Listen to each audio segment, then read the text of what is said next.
And the one thing that not everyone understands is they are not saying you have to do it this way. Very few things are you have to do it this way.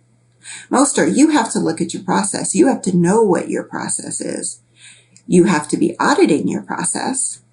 And you have to know that there is a feedback loop so that when the process fails, you know it, you recognize it, and then you can correct it. Public health. It's on everyone's mind these days, from hand washing to emerging pathogens. Welcome to Transmission Control, an infection prevention podcast focused on your appetite for trailblazing thought, discussion, and innovations that will help you make informed decisions. Each episode, we speak with public health experts and safety champions from across the globe as they share their experiences, passion, and opinions. From investigative journalism to medical publications, we tackle real-world barriers to halting the spread of disease. Whether you are tuning in for education, inspiration, or to hear the stories that need to be told, thank you for joining us. And now, get ready to blast off with your weekly injection of insight on transmission control. This week on Transmission Control, we speak with Amy Asleson, Manager of Accreditation and Clinical Regulatory at Novant Health, and we're going to be talking about the importance of infection preventionists partnering with their accreditation and regulatory counterparts in the organization to really make sure that any of those gaps or blind spots are identified long before a CMS auditor or Joint Commission surveyor or DNV surveyor finds something that you weren't aware of. It sounds as if this topic today that we're going to be discussing really focuses on two very obvious things that apply to so many disciplines, not just what we're talking about today with accreditation, but it's about communication between the elements that are interacting with each other. For example, we could say central supply personnel interacting with the regulatory department, interacting with the IPs, and that communication is so crucial, as well as visualization and visualizing instrument sets and confirming, for example, that they have not just been washed, but have been actually washed and sterilized. I think we're going to talk a little bit about that in the central supply arena. I think it's going to be an exciting conversation. I'm looking forward to it.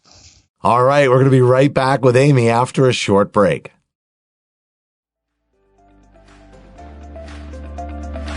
I'm Justin Poulin. And I'm Dr. Lawrence Muscarella. From 17 Studios, let's get into it. This is Transmission Control. Joining us now is Amy Asleson, Manager of Accreditation and Clinical Regulatory at Novant Health. And Amy, we're really excited to have you on the show because we're going to be talking about, well, accreditation and regulatory. And there's definitely some challenges out there, but we're going to narrow our focus to infection prevention. And I'm sure many of the listeners out there have been dealing a lot with reporting and CMS auditors, and there's gotten to be a lot of attention on that because of the fact that it's tied to reimbursement, which, you know, maybe not as directly as some of the infection prevention activities and internal audits might have included in the past. And so from my opinion and my experience with you, you're an absolute expert in this area. And I can't wait to talk about all things and best practices around engaging IP in that accreditation and regulatory processes internally. So thanks so much for coming on the show. Well, thanks so much for inviting me. I'm really excited to have this opportunity. So let's talk about your background, because you and I got a chance to get to know each other. And actually, one of our recent guests connected us. And as you and I talked, I just loved hearing about your background because it was pretty broad. And you and I share the same experience of having worked as a nurse's aide or a CNA prior to becoming a nurse. And I just think that's such an enormously valuable experience for nurses.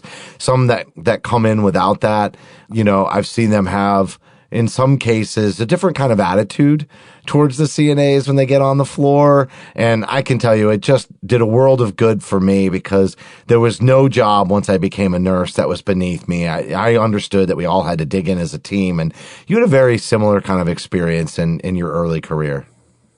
I did, and I saw the exact same thing. So I started as a radiology tech assistant at the hospital. that job then went to be certified as a CNA and worked at the hospital while they paid for my nursing license.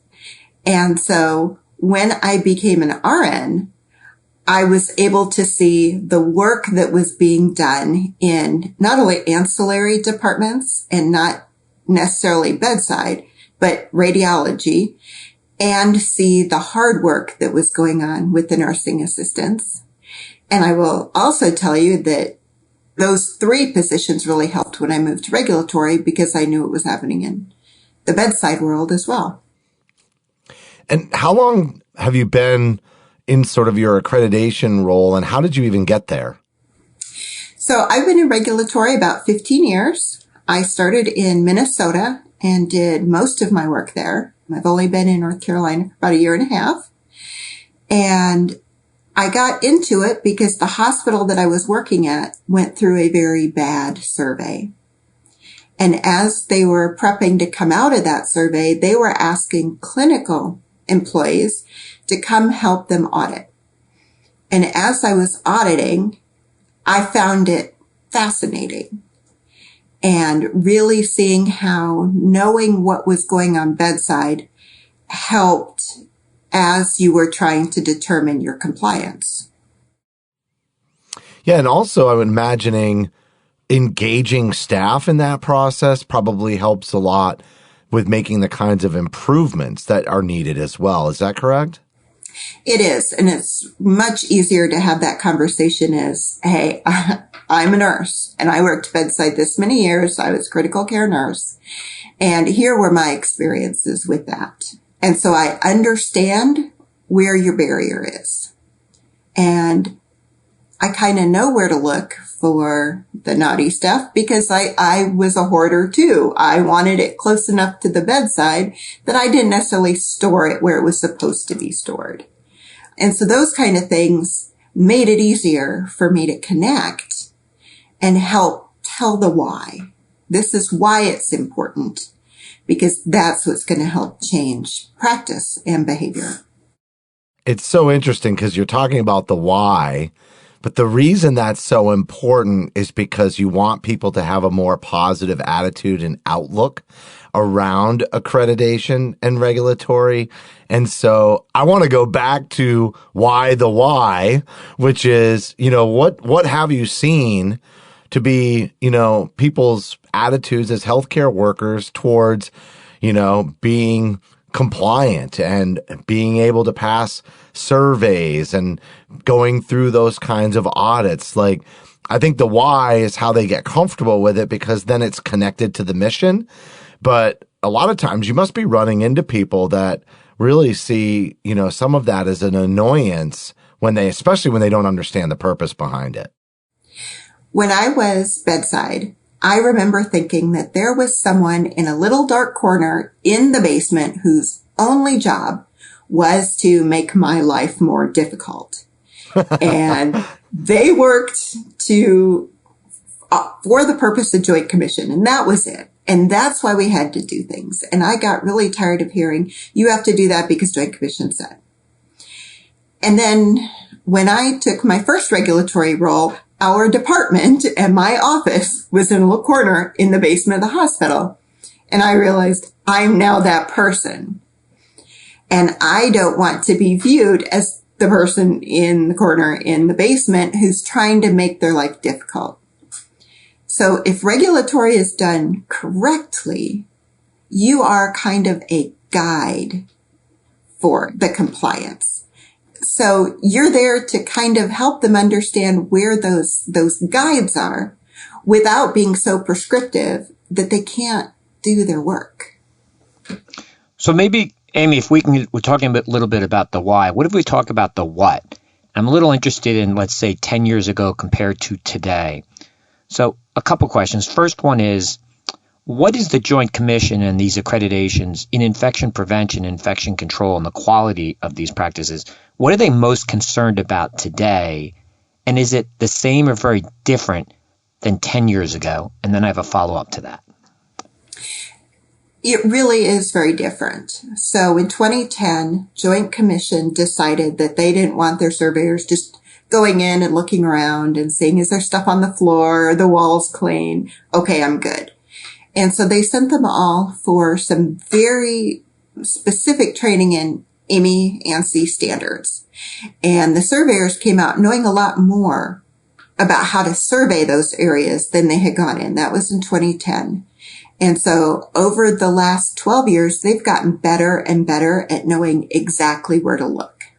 So for example, tape is a really big thing right now. And we've seen that over the last year become a focus because surveyors are getting a lot more training on how to survey that surgical tape. In terms of how that might affect an infection? Correct. Okay, so you're seeing some of that change in 10 years. And what about in terms of the focus, as you say, it's becoming more specific? What about in terms of whether the Joint Commission or any accrediting agency, has it become more lax or more robust in its expectations, let's say in the last 10 years? So it has become a lot more robust from a Joint Commission perspective. And in 2010, they sent all of their surveyors out to AMI to do some education on the ANSI-AMI ST79 standards. And that was because the CDC and the Joint Commission were seeing a lot more problems with infections.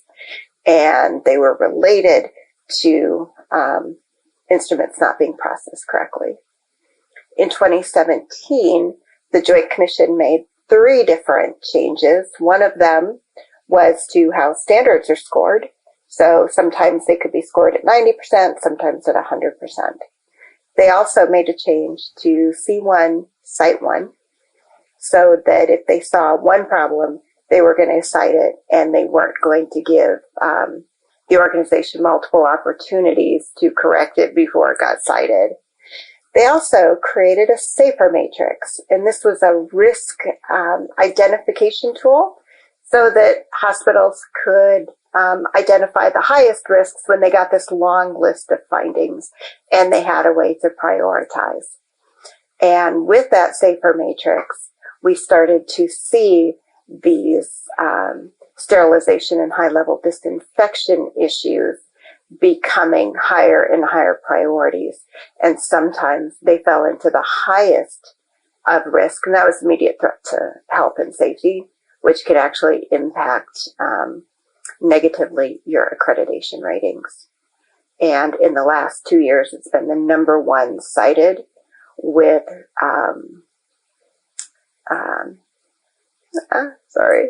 with 2019. In 2020, across the top 10 findings, there were 9 immediate threat to health. In 2020, it was the number one cited standard across the country. There were 9 immediate threat to health and safety findings, and 7 of those were in the sterilization and high-level disinfection. In 2021, there were 9 findings just in that standard, and again, it was the number one cited for immediate threat to health and safety. Let's get to the high-level disinfection issue that you brought up in a little bit, but why do you think that this has changed from 10 years ago to today, specifically where you're saying that the inspections are becoming more robust, more specific? There's a tendency to maybe cite something now that was not being cited before. What might be a reason for the inspectors to do this? The big one is we're seeing more surgical site infections. We're seeing more patient harm. And that's really what drives the regulations, is as we see how these infections tie back to instruments, tie back to cleanliness, we start to see more and more of these citations. So, Amy, you talked about, moving to North Carolina, and I'm sure you love the weather a little bit better. And I wanted to just kind of talk about, you had a situation that came up that was immediate jeopardy, right? And you really got involved in sterile processing. And I can say that I think a lot of people that go from nursing roles that are outside of surgical services and then wind up in an infection prevention role can oftentimes very similar to what you just described with some of the surveyors and auditors not necessarily knowing the details of that area can be really uncomfortable. And it is somewhat of an insider's club in a way because it is such a unique area in healthcare. And so, how did you kind of get involved with sterile processing? Talk about that situation and how the issue was addressed, and tell us how much you learned and maybe how you're a lot less afraid to get engaged in surgical services as a result and are a resource now that the surveyors and auditors are getting more savvy and digging a little deeper themselves. Sure. So when I was working in Minnesota, I was the corporate director for accreditation for a healthcare system. We had about 11 hospitals, and our largest tertiary hospital had a situation where 14 trays were released that had only gone through the washer. An entire load had gone through the washer and hadn't been sterilized. And they made it into the ORs, and 4 of those were used. And not only were 4 of them used, because of how they were tracking, they could only tie 3 of those pans back to a patient. The 4th pan, they could narrow down to 6 patients. Wow. So you had an obligation to reach out to the patients, right? At that point, you have to go out and tell them that they might be potentially impacted. Is that correct? That is correct. So we disclosed to the patients. We needed to do more intensive follow-up with the patients from an infection prevention standpoint. And it all kind of showed up when the memos to the employees about the event made it into the media. And that's when the Department of Health really got involved. And so started with a survey. They came in. Not only were they able to see that when they were reviewing the patients and they found all of those trays in those instances, but then they did interviews.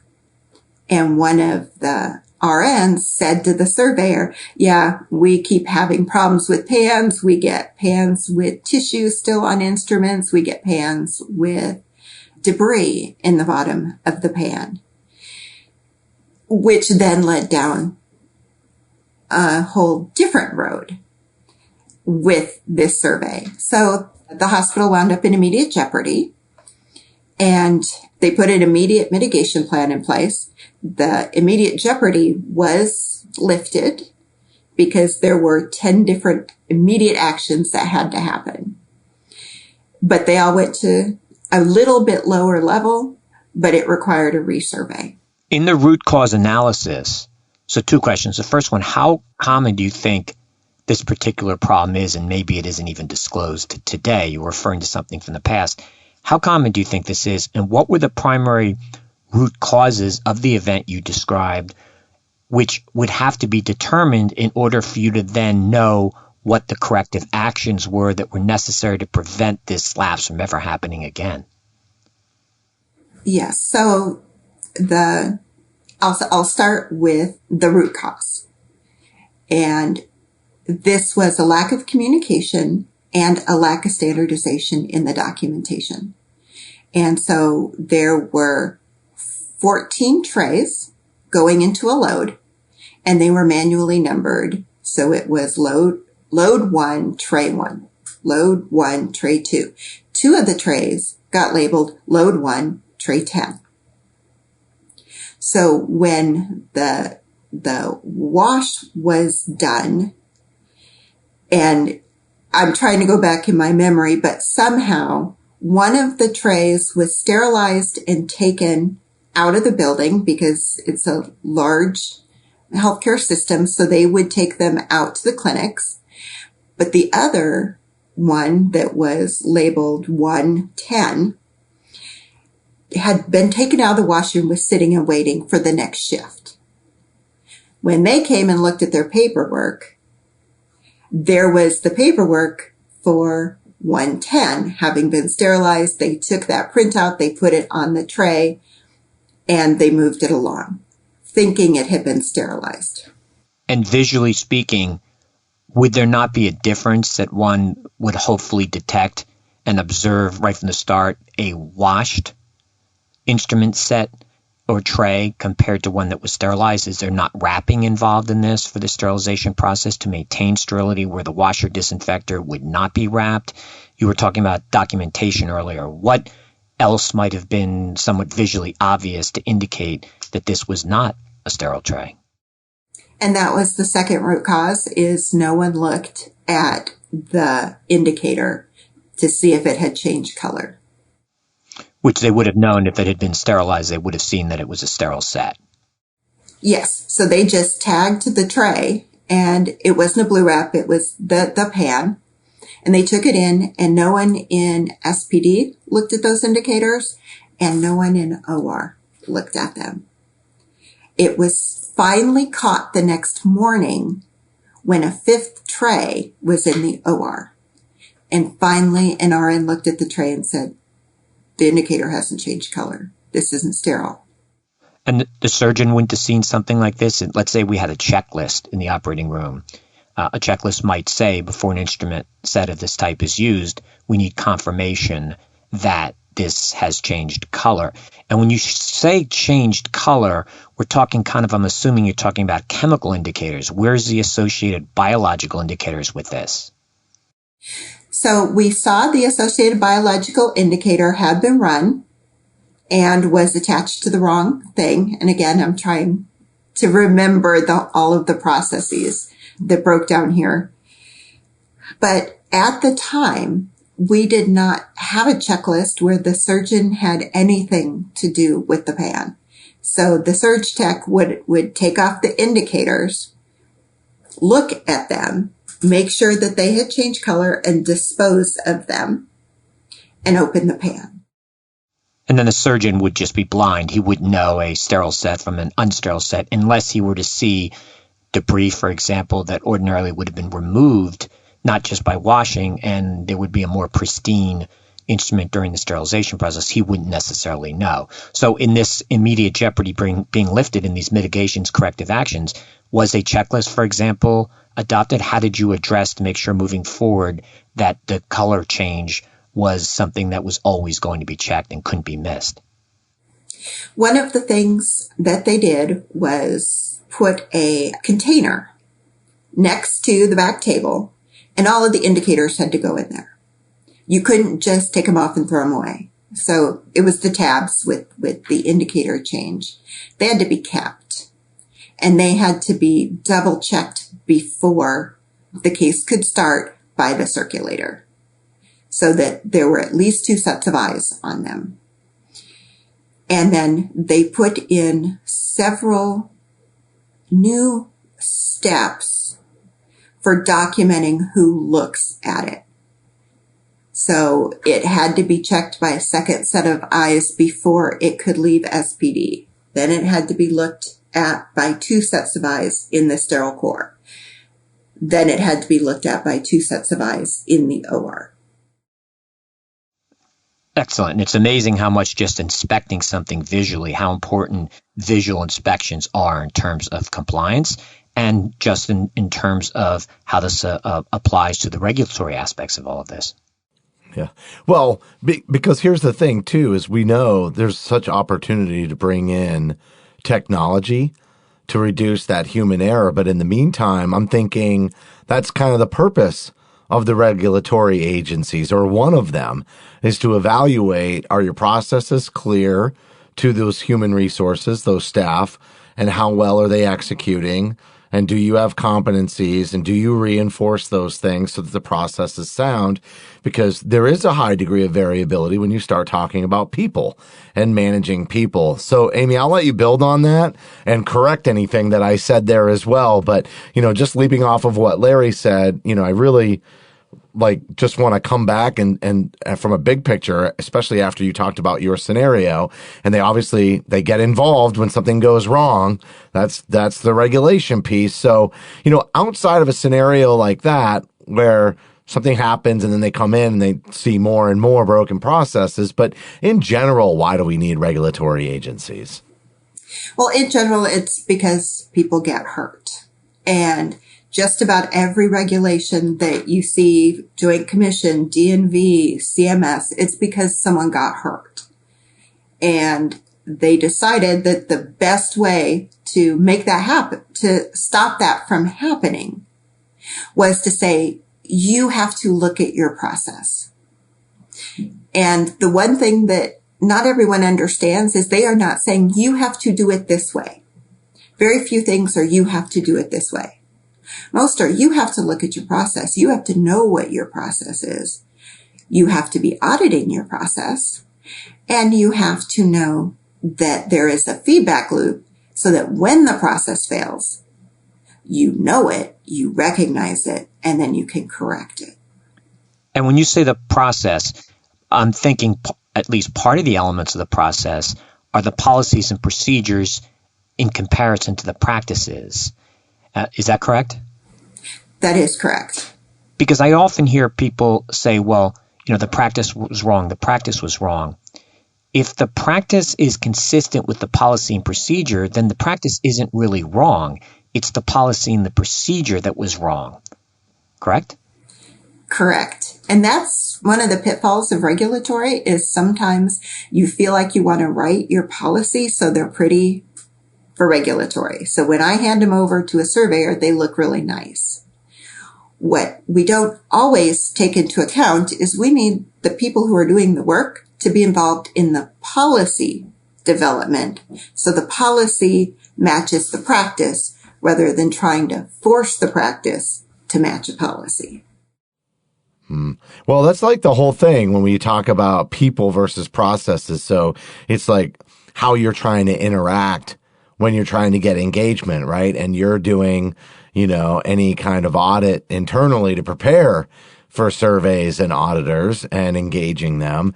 A big part of it is when you focus on the people, they become defensive. They become unlikely to change. You have this adversarial relationship versus focusing on the process and identifying, wait, where wasn't this clear? Now, it also helps managers because if somebody is very clear on the process and the process is sound and yet they don't execute properly, at least you have a true human resources issue there. I want to kind of go back to, as we talk about the purpose and why we need regulatory agencies, is there's always somebody at the hospital like yourself that's in an accreditation and clinical regulatory role. And it's kind of your job to make sure that the organization is prepared and that they respond properly if something does come up and that it gets executed and all of that. But I guess, we have, infection prevention and maybe they don't see it as their job, or maybe they don't know how engaged they should be. So as you engage different departments, and let's talk specifically with IP for the sake of this interview, what do the IPs need to know about partnering with regulatory and why should they? And when you approach the IPs that are at your organization, how do you help them see the vision for how you can work together? We work very closely with our IPs, and we find it incredibly valuable because as regulatory, we tend to be generalists. We have a lot of different types of chapters with a lot of different types of standards. And we may start to specialize in something like SPD is a passion of mine. And so I tend to seek out more information about that. But IPs tend to be experts in the area, hopefully. And so the IP has a better understanding of the process of the infection. Regulatory tends to have a better understanding of what it's going to mean if a surveyor sees it and that we aren't able to demonstrate a safe process. And that partnership isn't complete without your SPD expert to help you build your tools, to help you build your audits, to participate when you go rounding so that the three of you are looking at it from slightly different angles, but you're looking at it all at the same time. So you're all seeing the same thing. I like that because you need all those perspectives kind of joining together. Now, you took a particular interest in SPD and you said, they have all the tools that you need. But I guess the thing that I want to talk about the most, it's just because I know we're coming up on time here, is like tracers and bidirectional tracers. And I think I know what you mean by tracers, but bidirectional was kind of a new term for me. And so what do these mean? And specifically in that world of sterile processing, since you've been taking that great deal of interest, maybe some examples that relate to sterile processing in terms of tracers and bidirectional tracers. I'm not sure I understand the question because that's two completely. Tracer means something different in my world. From regulatory, it's where we go out and we're doing audits. And so what we do is we trace a process.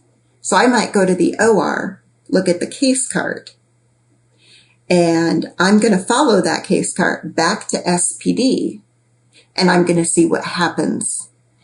And then I'm going to follow that through the decontamination process, and then I'm going to follow it through the sterilization process. And then I'm going to go see where it gets stored, and I'm going to check that room to make sure that all of the requirements there. And you're doing that manually, or could you be doing that with kind of magnetic or electronic chips that could actually be following that process? Or as I said, are you standing and actually walking through this manually yourself? From a regulatory standpoint, when we do tracers, that's what we're doing. So we are validating that all of the steps that we think are happening are actually happening. And we're following what Joint Commission is going to do. And you're doing that just prophylactically, or you're doing that only after an event has occurred? We're doing it on a routine schedule, and that varies by hospital. I like to do it every other month and get in there and really validate the process. Now, bidirectional tracing is the process of being able to trace that instrument back and forth so that you know this is who decontaminated, this is who sterilized, this is the patient that it was used on, this is how it looped back to decontamination, and here's the next patient that it was used on. So you always know who that instrument has touched. And you're doing that so in the event of a lapse or a breach, you can identify which specific, kind of like in a sniper approach, which specific patient or patients was harmed, rather than a shotgun approach where there were only a few patients harmed, but you don't know how to capture them. So you have to take this kind of broad brush and say, could it be this large number, which of course is inefficient, costs money, and causes more anxiety to patients than necessary. Is that really the purpose of that? And exposure, just like the example that you gave us, that because it was a broad brush, it then wound up finding its way to the media. And then there's a whole different can of worms that is then opened up at that point. And unnecessarily wouldn't have to be opened if you have these policies and this process in place. Correct. If we had been able to bidirectionally trace these instruments, we would not have had 6 patients that might have been touched.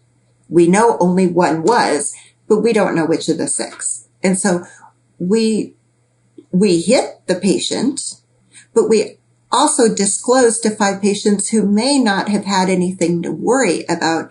And now after surgery, we've created an extra worry for that patient and an extra stress. Extra anxiety and extra cost to the hospital to pursue this, to investigate this and try to identify who exactly was at risk and discriminate from those who were not at risk. Larry, this goes back to a conversation we just had about positive and negative patient messaging, right? Were you impacted? Were you not impacted? Once you're in the know, you're going to want to know the answer to that question. And you're right.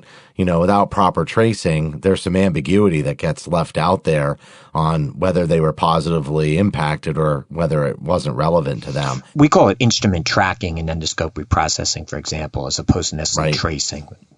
But the tracing is the practice of evaluating the process, which brings me to the validation of the process. Mock survey, because the mock survey is more than just tracing. It's a whole, maybe it's a combination of those practices. I'm not exactly sure, Amy. Can you talk about what's like included in a mock survey and maybe how it differs from the example we just gave? Sure. At Novant, where I work, we have tracers, which are done internally. So I support Forsyth Medical Center. I do those tracers, and I go in and I validate the process.